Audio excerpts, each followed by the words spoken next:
here. Bring in Jason. What is 50 Cent doing here? Still looking for Ja Rule. I mean, clearly, he knows that, he's trying to get that curse lifted. I mean, I think it should be over, but until he gives us a concert and does Winkta at halftime, I don't think we can say the curse is fully lifted. Oh, yeah, and that's happening. That's coming. I would even gamble that it might be opening the home opener 50 at halftime. Maybe he'll go after the game in Doko, but it's happening within the first week for sure. If it doesn't, that's going to be one of the biggest failures of the Vec era if we don't get 50 opening night. Can you confirm, this has just been eating at me for like a week or two. Were you at George Clinton's birthday party? Yeah. Wow. Okay. I mean, all right. Let's okay. talk. That's fine. Just casual. Yeah, I was there. Like, what? You weren't? You weren't invited to George Clinton's birthday party? He was shooting the music video. So yeah, I was in the building here in Charlotte, North Carolina with the Qs. So I was out there with George Clinton, had a good old time. Man, how was that? How old is George Clinton now? 81. Oh wow. I wouldn't have thought that. I know he's older, but he looks good for 81. At least last time I saw him. Which is crazy to think that Atomic Dog came out when he was 41 years old. So he wasn't even a young man when he got the big hit. So I mean, it's like, it's crazy. Man, that's amazing. Yeah, that's amazing. Like, so what were you doing in Charlotte? Because I was following the party on Instagram, and it looked legit, and I was quite jealous. Yeah, it was my fraternities, like at our international, meeting, the conclave. We do it every 2 years. It's our first in-person one since 2018, so we were a bit extra. But yeah, we had a good old we had fun. I recovered in time to get back, then to turn right back around and go to LA, hang out with Vlade for a few minutes. So yeah. And now I'm going out of town again tonight. So eventually I'm going to sit down for like a couple of weeks and do nothing, but that's not happening right now. Them Qs, they get after it, boy. I tell you that. They get after it. I saw that thing with Vlade, though. I mean, we won't talk about some of the other pictures you had during that Vlade thing. There's no need to talk about those pictures. But how was the Vlade thing? Was there any kind of King's talk there at all? Just, nothing major, but how was he doing? He's doing good. We were joking around about how we're two guys from LA who used to work in Sac. So I was down there for the, they have the Laker documentary coming out on Hulu. So I was down there for that and got to talk to Vlade, Kareem, Sacramento's favorite Laker, Robert Horry. It was a good time down there. Got to see some new faces, some familiar faces. And like I said, everyone, Chris Haynes, the Yahoo, got a kick out of seeing me and Vlade. It was like, oh, look, they're back together. I'm like, hey, we've been through a lot together. That's good stuff. Yeah, but Vlade was good. It was good to catch up with him. His wife was down there with him. It was a good time catching up. Jay, you wrote in the you did the Kings grade for the Athletic, the Kings offseason grade. You gave them a B. You laid out the reasons why. Is there anything that the Kings could have done better this offseason? I can't really say better. I think they had a real solid offseason. The reason I didn't say an A, because for me an A is you land a superstar. But but I mean they did everything. I really can't look at their offseason and find a whole lot of fault with it. There's not one of those "what are you doing" type signings to me. I know and I was out of town. People come about Matthew Dellavedova. Why? I'm like, come on, it's a training camp deal, folks. Let's be smarter than that. They're not signing him to start. Calm down, But I really can't find. I think to me, there's glaring holes. We're shooting inside on the perimeter. They addressed that, and so I think they had a real solid offseason, and from now on, the rest of it really depend on the improvement of who they've got, namely De'Aaron, and Sabonis being their top two guys, and playing like a top two, duo that can get you to the playoffs. But I really can't find a lot of fault with their offseason. It looks good. Keegan Murray is the greatest, summer league player in history. You know, Right. you You know. see So it. it's all, you know. You see it coming together. You know, 50 Cent. You know, I probably should have bumped it up. The thing is, I'd written that before 50. You know, if I knew the 50 Cent thing would have been, you know, for sure, and he was going to be part of, you know, down with the team, that gives him an A because, you know, you don't see the Lakers didn't, you know, the Lakers didn't get Kendrick Lamar. You know, the Clippers didn't get, you know, Schoolboy Q. The Knicks didn't get, you know, Dave East. So, you know, hey. Hey, the one thing that we continue to say though is, Jason, do you know when everything turned the corner for this franchise? I would say getting me off the beat, but they still didn't make the playoffs. So I'm not going to, you know. No, it was a little later than that. It was it was the moment they announced Anjali Ranadeva as the assistant general manager. Think about what's happened since then. Hours later, they got the number 4 pick in the draft.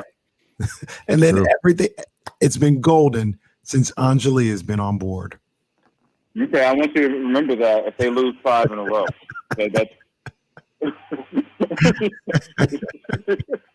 People laugh yeah, at Beck, but he was a visionary. yeah, he's you know, and that's what's funny being down in LA for that Lakers thing. You seeing the Buss family and all the kids and the back and forth, and so yeah, maybe we need, you know, some more of the family to start going back and forth with the Kings, and with the team to propel them, you know, towards the postseason. You know, as the kids don't get along, and we need someone. We need her brother to be mad that he's not the assistant GM in Stockton. We need more drama. We need that drama so we can get a documentary on the team. Oh, we've been over this. We think there's enough drama in the history of this franchise to put together a compelling documentary for sure. You can get 3 episodes. I think you can get more than 3. Mm-hmm. Yeah, the passing of Bill Russell brought up all the great Bill Russell from Sacramento stories. I mean, there's definitely, you know, I think you give Adelman his own, you know, if there's a 4-part, you know, one part is just Rick Adelman. And how in the world did you do what no other human being has done in Sacramento?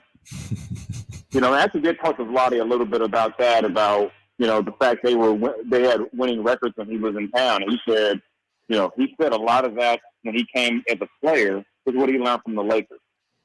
It's about, you know, demanding excellence and the standard. And he said what's crazy is when he left the Lakers, you know, he went to Charlotte. You know, you go to other places, like if he went to Charlotte, you realize not everyone comes into an organization expecting excellence. And, you know, I think what's been part of the team's problem for years is that guys show up and expect to lose. And outside of the Adelman years, it feels like most guys have shown up, whether it be draft, free agency, they expect to lose. And maybe, you know, I think if you could start changing that part of it, where you don't walk in thinking, okay, we got our 30 wins in a vacation, you might be on to something. Yeah. And Mike Brown is up next to try to accomplish what Rick Adelman once did. And for me, Jay, for me, outside of De'Aaron Fox, Mike Brown is the most important component to this thing working out this upcoming season. Outside of De'Aaron Fox, what's the most important component for you for this thing to work out for the Sacramento Kings next year? For me, it's Sabonis, because I think he's been an all-star. That he's been a part of a winning situation, or it's a playoff situation. And, you know, outside of Harrison Barnes, this team has, you know, never been a part of winning. And he's got to be able to, like, kind of like what Vlade was talking about, and, you know, bring some of those winning characteristics. This is what winning players do. Bring that to that locker room. But, you know, De'Aaron's never really, I mean, he had Vince Carter around when he was, you know, young, but it wasn't a good team, and you had an older Vince. You know, you had guys who had won, but those guys weren't there to be the catalyst. Those guys were there to help those guys learn how to do it, and they haven't learned how to do it yet. So I think it's got to be a lot of Sabonis, because a lot of the De'Aaron critics will say, well, De'Aaron's not a number one type guy. So Sabonis has got to do that, you know. And you don't have maybe you don't have two like top 5 players, but I think if you got 2 top 20 players, you're in business. So we've been trying to figure out today, like realistically, Kings won 30 games last year, how many wins it might take. And one of the things that both me and Damian came to was the fact that I'm thinking probably 8 to 11 more wins. That's supposed to be at 38 to 41 more wins. Do you think that they've done enough to get, say, 11 more wins onto their win total? It's tough to say. I mean, it shouldn't be impossible because, I mean, they lost to a lot of bad teams too last year. True. So if you can just get to the point where you're beating those teams that aren't trying to win, and you're splitting against, teams in your range and feeling, I mean, 500. I mean, it's crazy. We're making 500 sound like 60 wins, but 500 should not be impossible. I think they've got a decent enough team to be 500. The question is, what happens with the rest of the West? Because, if you can't bank on Dame Lillard missing like 50-something games, you can't bank on AD and LeBron missing half the season. You can't bank on the Clippers not having Kawhi. So I mean, it's going to be a tougher West, I think. But I think they're right in the mix for that 8 to 10 range, and based on on paper right now. Maybe we'll wait to see when 2K comes out, see what everyone's ratings is before we get a better idea. But yeah, I mean, just in the last 3 or 4 years, there are a few games here and there from getting near 5. Was it 2019? Mm-hmm. There were 4 games under 500. I think if not for the pandemic, they were on their way to probably getting close to 500 that year. So it's not impossible. It's not impossible. I just think the West is going to be tough. Like I said, outside of like the Rockets and the Thunder, maybe Utah, everyone's trying to win. Right. Yeah. I mean, I think the West is tough. I don't think the West is scary though. Like, I mean, there's San Antonio in there too. You got the Thunder, the Spurs, the Rockets.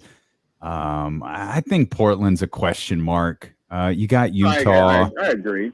I think they got a bunch of like good to solid teams. They don't have any great teams. Yeah. Well, the Warriors, right. And the Clippers. That's about it, though. I don't know. Clippers might be team load management. I got to see them actually play more than 30 games together. Fair. I think you will. I think they're going to be locked in this year. Yeah, well, they've been saying that with the Clippers for how many years, and then what do we get from them? So true, I mean, true story. Yeah, so I mean, yeah, I think the West, like you said, there is no like 72 win Warriors or 73 win Warriors in the group, but I think it's it's going to be competitive. I think Phoenix will clearly be good. Memphis, you think would be better. Dallas could get better. I mean, yeah, I said Denver should get at least one of their injured guys back. Mm-hmm. So yeah, it's not going to be easy, but I think that I think it would be a big disappointment if we're talking about another 50-loss Kings season, in April. Yeah, I agree. With LeBron James is doing an extension in a couple of days, or he's eligible for an extension in a couple of days. If he doesn't sign it, how loud do you think the LeBron James is going to play with wherever Bronny is drafted? How loud do you think that noise gets over the next year? Is Bronny an NBA player? Everyone looks like it's a given. I haven't read one person even call him a first-round pick. Well, does it matter though? Does it matter if the belief is LeBron's going to go where Bronny goes? It almost doesn't matter how good he is to some teams. I mean, that wherever he goes might end up someone doing like Dwayne Wade with his son and drafting him to a G League team. But if I'm a GM, I'm not losing my job taking Bronny. I mean, Bryce is the guy. It looks like Bryce is not. Bryce looks like that's going to be the one. And whatever reason, Bryce got dad's height and Bronny didn't.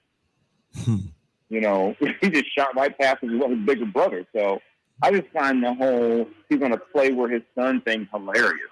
It's like this is not his son is not a sure is his son even like a 5-star recruit in terms of high school? I'm not even like trying to clown. I honestly don't know because I don't read a whole lot that says. He's a 4-star recruit. He's a 4-star recruit. He a good ball player. I don't know if he's an NBA player, like if his name was, Jack Smith, but he's a good ball player. He's good. Yeah, I think that's what I've seen, and he's a good player. But this whole idea that he's going to go wherever, and then remember, LeBron's already said he's not taking a discount. Are you going to clear out a bunch of cap space for 40-year-old LeBron James and his borderline NBA player stuff? Yes. And Kenny nailed the perfect team. He's the New York Knicks. If the New York Knicks have the opportunity to do it, they're going to do it. Oh, God, man. Just imagine how, because it's the Knicks, it would end bad. Like, it'd be unbearable. It would be bad. Like, LeBron would, get hurt, in the preseason, play, in 9 games, and the media is killing Bronny for not being his dad. I mean, it would be terrible. I mean, I think the ideal thing is kind of like what happened with, Shaq's son. Maybe, he does the G League thing or something like that. But yeah, it's just crazy that everyone assumes that some team is going to have a high pick and go, you know what? We need to get LeBron for 1 year. We're taking his son. Yeah. Maybe it happens. I just, and then here's another aspect too. You got to remember, Savannah James still lives in that house. Mm-hmm. And you talk about the strong drink. Mm-hmm. He may say, "I don't care where Bronny ends up. I don't want to move." He might say, "We can go visit him." You're right. Yeah, could be that. Yeah. Yeah. Jay. Yeah, who knows? Real quick, Jason, don't be mad at me because you haven't been to a parade. You know what I'm saying? Don't be mad at me because you were whining about what an embarrassment it was last night. Don't be mad because your team has money and won't. Don't be mad because your team has money and won't spend it. Don't be mad because your own. I am mad about that. Don't be mad because your only shtick is, well, I've been to a parade. Yeah, you could have been to a parade last year and you lost at home in Game 5. I didn't say I've been to a parade. I did not say that. I said I've been to parades. Multiple. Okay. All right. You haven't seen one. I've been to. I'll see your Giants parade and raise you a king anything. Stop it. Goodbye, Jason. We appreciate you, Jay. Have a good trip, man. We'll catch up with you. Take care. All right, take it easy.